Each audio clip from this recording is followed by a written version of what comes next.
नमस्कार दर्शकवृन्द, स्वागत छ यहाँलाई एसके लाइभमा। तपाईहरु हेर्दै हुनुहुन्छ साँझको प्रसारण म मुकेशको साथमा। This program is brought to you by dear साप्ताहिक लटरी केवल 6 रुपैयाँमा अनि जित्नुहोस् पहिलो पुरस्कार 1 करोड रुपैयाँ। डियर साप्ताहिक लटरी, भाग्य बदलिने बाटो। भोलि हुने लोकसभा चुनावको अन्तिम तयारी लगभग पूरा भइसकेको छ भने राज्यकै दुर्गम क्षेत्रहरूमा मतदान गराउन हिजै हिँडेका मतदान अधिकारीहरू आज पूर्ण तयारीको साथमा आफ्नो गन्तव्य स्थलहरू पुगिसकेको थाहा लागेको छ। यसै क्रममा जिल्लाकै सुदूरवर्ती बुथहरू 23/1 सिरिखोला प्राथमिक विद्यालय, 23/2 डाँडागाउँ निम्न माध्यमिक विद्यालय, 23/3 रमाम प्राथमिक विद्यालयमा मतदान गराउन मतदान अधिकारीहरू पुगिसकेको बताइएको छ। अर्कोतिर राज्यकै सबैभन्दा दुर्गम 23/4 समानदेन प्राथमिक विद्यालय बुथको निम्ति मतदान अधिकारीहरू घोडा सवारी भई प्रस्थान गरिसकेको तथा बेलुकीसम्म पुग्ने अपेक्षा गरिएको छ। दार्जिलिङ संसदीय क्षेत्रमा भोलि हुने शान्तिपूर्ण तथा निष्पक्ष चुनाव गराउने अन्तिम स्तरको तयारीबीच दार्जिलिङ संसदीय क्षेत्रमा भोलि हुने आम चुनावलाई केन्द्र गरी कर्मचारीहरूको साथमा सुरक्षा बलको प्रस्थान सुरु भयो। 18औं लोकसभा चुनावको दोस्रो चरण अन्तर्गत भोलि शुक्रबार बिहान 7 बजेदेखि 6 बजे बेलुकीसम्म दार्जिलिङ महकुमा क्षेत्रका 335 वटा मतदान केन्द्रमा 2,46,845 जना मतदाताहरूले भोट इभिएम मार्फत खसाल्नेछन्। दार्जिलिङ सरकारी महाविद्यालय स्थित मुख्य चुनाव केन्द्रबाट लगभग 1500 अधिक चुनाव कर्मीहरूको साथ आज 51 कम्पनी सुरक्षा बल पनि मतदान केन्द्रतिर लागेको देखियो। यसरी नै सन्त जोसेफ कलेज दार्जिलिङ नगरपालिका, Raja Rammohan Roy junior high school Pulbazar अनि परमागढी Ramji junior high school Sukhiapokhri गरेर 3 वटा मोडल चुनाव केन्द्र रहेको जिल्ला चुनाव कार्यालयद्वारा जारी विज्ञप्तिमा उल्लेख गरिएको छ। अराउंड आपका 1500 वर्कर्स है हमारा टोटल, इंक्लूडिंग पोलिंग पर्सनल जो अभी एंगेज हुआ है। टोटल 51 सेक्टर्स है जिसमें आपके sector officer, assistant sector officers आते हैं। ये बात देखिए हमारे जितने बैक एंड के जो पर्सनल होते हैं, जो रिसीविंग काउंटर्स भी होंगे, जो स्टैट्यूटरी टीम से बैठेंगे, कंट्रोल रूम से बैठेंगे, अनदर 200-300 हमारे यहाँ pay.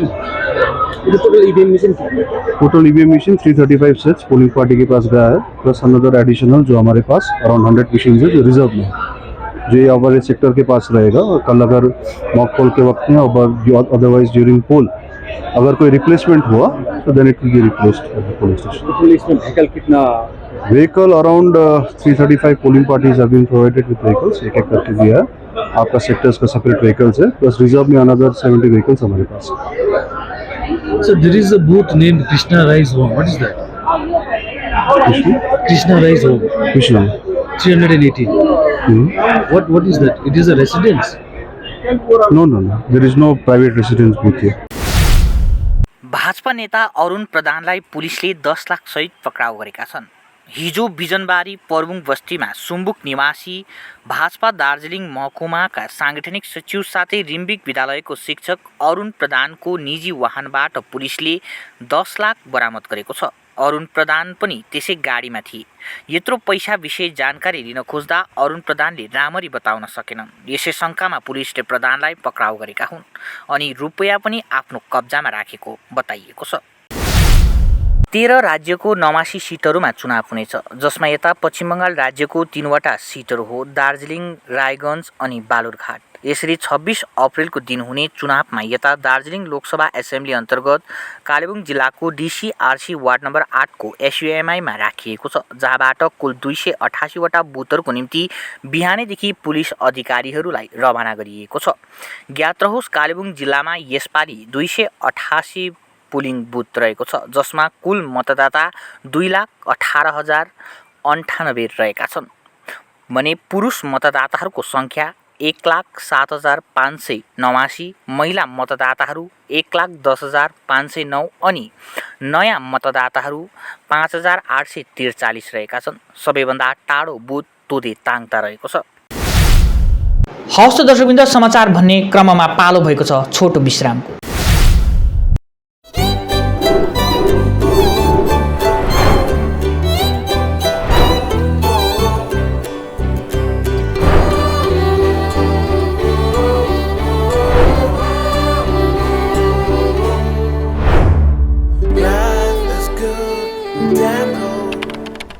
Punjab State year 200 monthly lottery. पहिलो पुरस्कार 1,50,00,000 ग्यारेन्टेड पुरस्कार। टिकटको मूल्य 200 रुपियाँ। पहिलो पुरस्कार केवल बिक्री भएका टिकटबाट।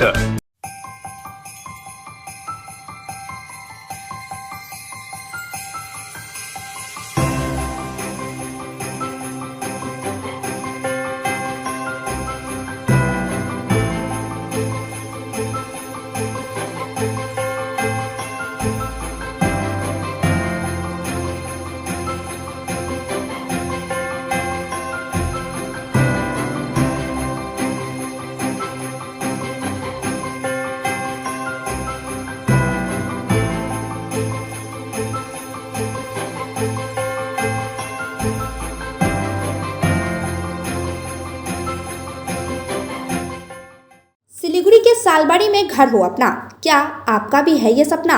अंबरधुरा सालबाड़ी स्थित गोकुल धाम में आपको मिलेगा अति आधुनिक फैसिलिटीज के साथ 2 से 3 BHK फ्लैट। यहाँ आपको मिलेगा थीम्ड लैंडस्केप से लेकर open amphi theatre, kids play area, senior citizen area, walking lawn, rooftop sitting area और भी सुविधाओं से लेकर शानदार अपार्टमेंट तक। पंचनई गोकुल धाम शहर के सभी हिस्सों, स्कूल, कॉलेज, अस्पताल, railway station, airport, shopping mall जैसी जरूरी स्थानों तक आसान पहुंच। कॉल करें 9755542000 पर और बुक करें अपना 2 या 3 BHK अपार्टमेंट। लग्जरी की सर्वोत्तम ठिकाना गोकुल धाम में है। If life is an art, then Dwarika Prime is a canvas. Wake up to the breathtaking view of lush green hills every morning. Experience state-of-the-art living with an open gymnasium and a yoga deck on the terrace. Conveniently located near the bustling business hub on Savok Road. Ready to move in, budgeted flat. The baby pool, landscape garden, rooftop gazebos, children's play area, temple, community hall, and terrace garden. Spacious bedrooms for your comfort and relaxation. Dwarika Prime. Call 9733399970. इस लड़की का पहले performance था सेलिब्रल palsy, तो ये होना ही था। इस लड़के का ऑटिज्म, बात नहीं कर पाता है। ADHD, ये भी एक बीमारी है। सूत्रा के साथ वो सिर्फ सर ऊंचा करके खड़ा नहीं है, वो बहुत सा रास्ता आगे बढ़ चुका है। इस जगह पर हर एक बच्चों के मुंह पे खुशियां लाई जाती है। वो करता है और कर सकता है, तभी तो वो बच्चे आज अपने पैरों पे खड़े हैं, बात कर रहे हैं और बाकी बच्चों की तरह नॉर्मल लाइफ जी रहे हैं। Sutra, power to conquer. विश्रामपछि समाचार पूर्ण विस्तारमा। दार्जिलिङ जिल्लाको 16 जना कराते खेलाडी सहभागीहरूको टोली आज कोलकाता प्रस्थान गरेको छ। उक्त टोलीले आगामी 27 अप्रिल 2024 मा कोलकाताको दमदममा हुने आधिकारिक राज्य कराते छनौटमा दार्जिलिङ जिल्लाको प्रतिनिधित्व गर्नेछ। आधिकारिक दार्जिलिङ जिल्ला छनौट मार्च 29 मा भएको थियो, जसमा लगभग 81 विद्यार्थीहरू योग्य भएका थिए, तर 26 अप्रिलमा हुन लागेको निर्वाचनका कारण धेरै विद्यार्थीहरूले यस वर्ष भाग लिन सकेनन्। यस वर्ष कुल 16 जनाको सहभागिता रहेको र आधिकारिक जिल्ला दार्जिलिङ कराते संस्था, स्पोर्ट्स कराते डुस सङ्घ दार्जिलिङ जिल्लाको अध्यक्ष सिहान अनिल र महासचिव सेन्सी सन्दीप प्रधानको अगुवाईमा सहभागीहरूलाई प्रायोजनको नगद हस्तान्तरण गरिएको छ। यो पहिलो पटक हो कि सहभागीहरूलाई उनीहरूको सहभागिता शुल्क रुपियाँ 1200 जिल्ला सङ्घबाट प्रायोजन गरिएको हो। विद्यार्थीले दार्जिलिङ जिल्ला सङ्घप्रति आभार व्यक्त गरेका छन्। अध्यक्षले यो पहिलो पटक भयो, तर भविष्यमा पनि हाम्रा खेलाडीहरूलाई थप सहयोग गर्ने योजना रहेको बताएका छन्। This is District Darjeeling Sports Karate Association of Darjeeling, and we are very happy to announce and inform that from District Darjeeling this time जितने भी बच्चे यहाँ से हमारे ऑफिशियल कैब स्टेट चैम्पियनशिप के लिए जा रहे हैं, जिसका सिलेक्शन हुआ था 29th of March, and all the categories जो इस कैटेगरी में सेलेक्ट हुए हैं for state championship, which is organised by karate association of Bengal, which is the mother body and the only authorised body of West Bengal and mother body also. और Karate Association of Bengal is conducting state championship selection for KIO Nationals on 27th of April, और यहाँ पर जो बच्चे qualify होंगे they will go for nationals on 8th of May, which is in Uttarakhand, Dehradun. तो district Darjeeling say is bar many good fighters and good participants have been qualified and they are ready to rock state championship. और ये सारे बच्चे हैं जो state championship के लिए जा रहे हैं and there are more kids but वो आज डिस्टेंस की वजह से they couldn't come here. So इस बार स्पोर्ट्स कार्डेशन ऑफ दार्जिलिंग की तरफ से what we are doing is we are introducing something new and something very good which will help students to participate in the event. What we are doing is we are paying their entry fee for the championship जो बच्चे state में participate कर रहे हैं. This is the beginning and because it's not a very huge body, it's just a district body. भोलि हुने 18औं लोकसभा चुनावको निम्ति राज्यकै सबैभन्दा ठुलो खण्ड दार्जिलिङ पुलबजार खण्डमा तयारी लगभग पूरा भइसकेको छ भने सबैजसो मतदान केन्द्रहरूमा मतदान अधिकारीहरू आइपुगेका छन्। अर्कोतिर मतदानलाई सुचारू रूपमा सञ्चालन गर्न केन्द्रीय वाहिनीसँगै प्रशासनिक अधिकारीहरू पुगिसकेको थाहा लागेको छ भने हालसम्म खण्डभरमा कुनै अप्रिय घटनाहरू नभएको थाहा लागेको छ। सर्वोच्च लोक सेवा आयोग उत्तीर्ण रितिका वर्मा अनि जेसी प्रधानलाई एक कार्यक्रमबीच दार्जिलिङ वेलफेयर सोसाइटीद्वारा नागरिक सम्बर्धना जनाइयो। यूपीएससी तथा केन्द्रीय लोक सेवा आयोग परीक्षालाई मुलुकभरिकै जटिल परीक्षाहरूमध्ये पहिलो श्रेणीमा गणना गरिन्छ। हाल युवा जमात बीच रोल मोडलको रूपमा अघि आएका दुवै सफल परीक्षार्थीहरू दार्जिलिङ जिल्लावासी हुन्। अत्यन्तै कडा प्रतिस्पर्धा एवं मेहनत खर्चिने उक्त परीक्षामा रितिका वर्माले 25औं, जेसी प्रधानले 52औं स्थानमा उक्त परीक्षा सफलतापूर्वक उत्तीर्ण गरेपछि दार्जिलिङ वेलफेयर सोसाइटीद्वारा सम्बर्धना गरिएको अध्यक्ष हर्षवर्धन श्रृङ्खलाले जनाएका छन्। उनले अर्कोतिर लोकसेवा आयोग जस्ता परीक्षामा जिल्लावासी युवाहरूलाई सठिक मार्गनिर्देशन एवं दिशानिर्देशनमा मद्दत पुर्याउन निर्दिष्ट शैक्षिक संस्थान सञ्चालन गरिनुपर्ने आयोजनामाथि सहमति तयार भइरहेको जानकारी गराए। दुवैले हामीलाई गर्वबोध गराएको छ। उनीहरू अघि उज्जवल भविष्य छ। दार्जिलिङले निश्चय पनि उनीहरूको माग पहिलाउने कुरामा विश्वस्त छु। सोसाइटी अध्यक्ष तथा पूर्व विदेश सचिव श्रृङ्खलाले थप बताएका छन्। धेरै खुसी भयो कि हाम्रो क्षेत्रबाट दार्जिलिङ डिस्ट्रिक्टबाट दुईजना हाम्रो मोस्ट सक्सेसफुल क्यान्डिडेट्स रितिका वर्माज्यू जो 25th र्याङ्क हुनुभयो र जेसी प्रधानज्यू जो कि 52nd र्याङ्क पाउनुभयो। उहाँहरू चाहिँ हाम्रो युथको लागि हाम्रो युवाहरूको लागि रोल मोडल हुनुहुन्छ र हामी त एकदमै हामीलाई त गर्वको कुरा भयो कि हाम्रो जग्गाबाट यस्तो प्रडक्टहरू पनि भयो भने म पनि सिभिल सर्भेन्ट नै हो, मेरो पनि अनुभव सिभिल सर्भिसमै छ। तर मलाई थाहा छ कि यो एक्जामको कति कठिन हुन्छ, कति पर्सिभरेन्स गर्नुपर्छ। उहाँले भन्नुभयो 4 खेप एपियर गर्नुभयो, 2 खेप इन्टरभ्यूमा, तर पनि उहाँको सक्सेस आज चाहिँ यति राम्रो भयो। जेसीज्यूले पनि पुरा आफ्नो सेल्फ एस्टिम, आफ्नो सेल्फ बिलिफ लिएर अरूहरूको लागि पनि मोटिभेसन दिनुभएको छ। यो चाहिँ धेरै धेरै हाम्रो लागि एकदमै ठुलो सन्देश भयो। So we are very happy today to be in the presence of 2 of the most successful candidates who have appeared for the UPSC exam.